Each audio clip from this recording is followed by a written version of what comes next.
Guys, gals, welcome back to SOS. I'm Staff Sergeant Badass, and today I am going to be creating something. There's something in this box. I have to do more leather work. I enjoy doing this stuff. This is very cool for me to be able to create a knife. Tops Knives helps me out, and you can help them out by buying a knife from them. Now, I don't like your traditional style where it's just a folded taco type freaking one-off you can just buy on the internet. I like stuff that's different. I like weird stuff. And that's why I do these things. I like the weird creations, and I'll get someone comes along and says, hey, BA, I need some really weird thing made that holds shotgun shells, or I want to see something that's like, I want to see like multiple pockets on something, or, you know, it's got to hold everything I'm going to need for survival or whatever. This one's going to be really different. This one's going to be really different. I'll stop teasing you guys and open the box. One knife, made in America. Let's check this out. Check this thing out. Look at that. I like that lanyard and that D-ring on there. That's pretty cool. It's got your snaps. Look how thick that sucker is. That's a cool sheath, but you guys know where you guys know where this is gonna go. All right, let's take a look at this knife. That's the most important part of a knife manufacturer, is the knife itself. This is the Camp Creek. That's what the Camp Creek looks like. Check that out. That is pretty awesome. I'll give you guys a measurement in just a second. That's like a camo pattern. Isn't that cool? Those colors, that's all like a camo. It's really nice. It's great for skinning. Great skinning knife. Great for camping, I guess. That's what I would use. That's exactly what I carry. I don't carry a Camp Creek. I do now, but this Camp Creek here is a lot like one of the other knives I carry. And it's called something. I can't remember this design here. I like that. That's the most important part right there. Isn't it? All right. Pull you guys over here and let's get started. First things first, I want to knock out the dimensions here. I want to get a good look at the knife before we get started. Now, this is what I'm working with. So, overall length here, let's just go ahead and go back till it moves. So it looks like it's about four and a half on the blade length. And then let's figure out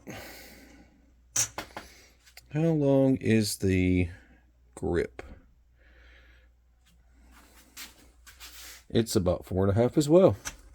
So it's pretty balanced. I mean, it's dead center. Right there, it's just dead center. Same length on each end. Got a nice heft to it. Nice place for my thumb. And you can use this as a really good skinner.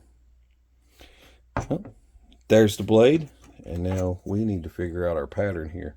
Now, something I always do before I get started is I wet mold some stuff. I knew I was going to want a case to carry something. I don't know what yet. I don't even know if the case is even going to be involved in it. It could be just this pouch. I don't know yet. But I want to make stuff up before I get going to give me ideas to play with. And one of the ideas that I was playing with was something along this line. Now, this is all rough draft. I have to do a lot of trimming and figuring out, but this is just a rough draft to be able to carry a 22 WMR, Magnum 22, so Black Widow. I want to be able to carry this on, let's say, left side and not the right side. That way it'll be a backup, kind of like someone carrying one in their ankle, but this will be more like, for me, on my EDC stuff, just for learning over experience, the knife being on the right hand side where your carry pistol would be, for those of you that carry yours on the right hand side, or appendix carry or whatever, that's a different story. For those of you that would carry it on the right hand side, sometimes the knife on the right hand side, if it's a larger knife, would get in your way. You'll bump it, you'll hit it with your hand or whatever to get over there to your pistol when you need it. You just got to be careful about how much stuff you mount on that side. It's just, you want to have something if you're attacked from the your right hand side, and then you have to do the defense pistol stuff. I know I talk about everything when I do leathercraft. Say you're doing defense stuff. Say this is on your side, and we've done videos on this in our self-defense videos.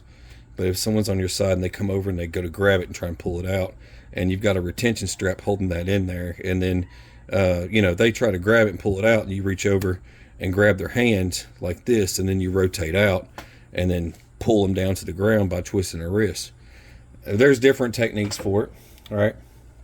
But I just want to say that before I start this, so to get that out of the way.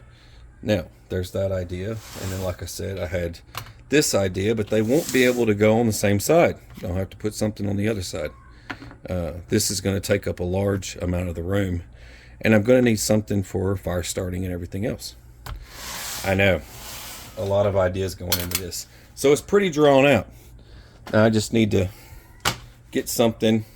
That's probably not enough, but I'm going to need something to get this sheath started. And this is about 4 to 6 ounce. And I think this has got to be about 5-ish. I can tell. And it's pliable. You can move it around real good. So that's good. It's easier to make this sheath. It's not one of those crazy heavy duty knives like some of the things I've made in the past. So this will be real easy. All right, here we go.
I've got my ammo pocket laid out, pistol pocket. Now I need to figure out where exactly the grip comes into play, and I'm going to run the snap for that through here. It's not going to be interfering with drawing the pistol.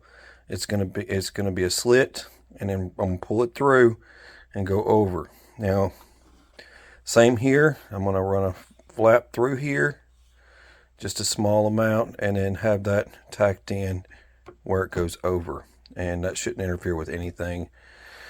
The other thing, I'm probably going to have a ferrule rod in between here somewhere, so I'm going to have to tack in a ferrule rod holder. I want that there. And it's good that it's on this side, left hand. You don't want any interference. If somebody kind of jumps at you from the right hand side, you've got something on this side to unsnap and draw. Or if you can't get that, you can get your knife and gut them. But you want to be able to unsnap and draw and you'll be at close range enough for that to do what it needs to do, is the main point. But that's just for those functions. And then for, you know, a long period of time, you're going to be out there for a while, wherever you are, you want to have plenty of ammunition. I've got some 50 grain hollow points that I want to be able to fit in here like this. I want them to be able to drop in like this, but I want to have a thing that you pull out. You want to bundle them up in, you know, some kind of variation, and then be able to pull that out to reload if required. But over time, you know, you're going to have your 5. You're not going to be able to reload that thing fast enough or anything. You know, to unload, you have to pull the pin, remove the cylinder, fill it back up. So that's how that pistol works.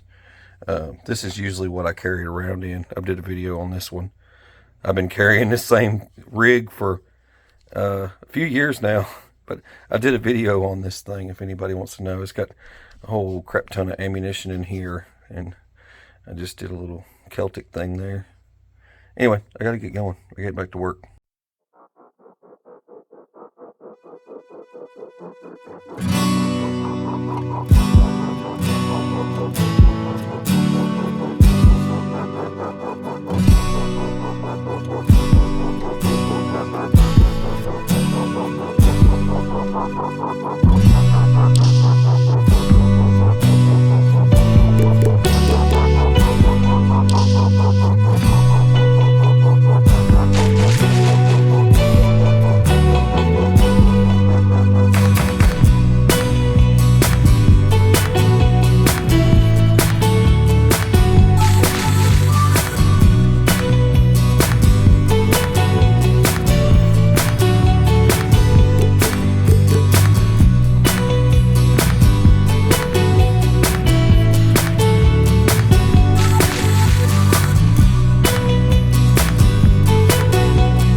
Stitched together, dyed and sheened. Got my clip. You can clip it to anything, your visor, your hat. I'm just making jokes.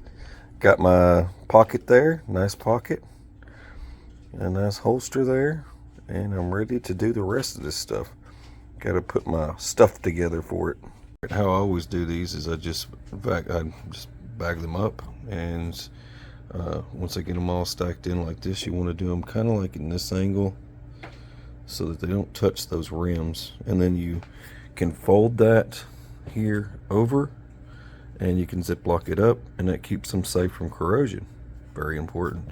It's going to be in that little pouch for a little while. It's not going to be used for a while, so you want to make sure they stay corrosion free. Room in my pouch for Bigfoot Bushcraft's fire plugs. That's these guys. I got room in there. I can put that in there. And then I'm also going to use, hang on, I got a whole bunch of stuff down here. I'm going to use some Spartan fire. And I just cut some off. And I'm just going to roll that up. I'm going to have a ferro rod, so I want to make sure I have something I can, in case I'm in wet conditions. I've got my waterproofed ammo, and I've got something for fires, and then I'm going to need some cordage. Just got to, you know, figure out how I'm going to slip that in there. You know what I mean? Anyway, well, I'm going to finish this up. Update before I keep going. I'm about finished. This is the paracord. It has a snare wire and fire cord and fishing line in it, and I've rolled up a pretty good little piece. Ranger band is just a bike inner tube cut off. Over here I did my pace counter. That's up to 3 miles. I did it differently than everybody else. I have a pace counter video. I explain more in depth in that video. Over here there's a striker. So for those of you that always complain about me not installing a striker and I always use a knife, don't worry, I won't be using the knife. I have a striker. Now this just unscrews. You can unscrew this and pull out this capsule and pull out your ferro rod. And like I said, I have tinder and everything else. I also installed a compass. For those of you know that if you watch the channel, you know I like to know where I'm going, and I also like to make fire. Everybody else knows. Boy, that fool's going to survive fire. Shelter, for those of you that always kind of like, you forgot shelter. Here's the thing, guys. You can make shelter. Be sure to do it off the ground so you don't get wet. I like to do that. I like to I make a raised bed. And I talk about that at great extent with one of my friends that you guys might remember on one of the big bug out adventures me and another Marine did. Guns, he went with me, and we did an interesting little camp a long time back where we actually included that stuff. Now I'm just trying to figure out how I want to lay that. I don't want it like that, trust me. I might end up unraveling that some and bringing it down a little bit more. That looks really, kind of looks cool like that. But you just bring this over and just snap it in place, something like that. We'll figure it out in a minute. And then I'll let you guys see it. I'll take it outside. It's raining, unfortunately, but I'll still let you see it. Like I said, it is pouring down rain right now. It's insane. Well, I think it turned out pretty good. I got a little bit down on my hands. I'll be all right. It turned out pretty nice. It's fully functional and has a nice depth to it. This goes in really far, so it's not going to be riding on your side at all. That's really nice, nice feature. And you can clip it to your pants pocket too. It's pretty neat. So these clips are really durable that I use. So you can clip it to all kinds of stuff. It's going to be pretty nice to have. Clip it to a backpack if you want. And I guess that about sums it up.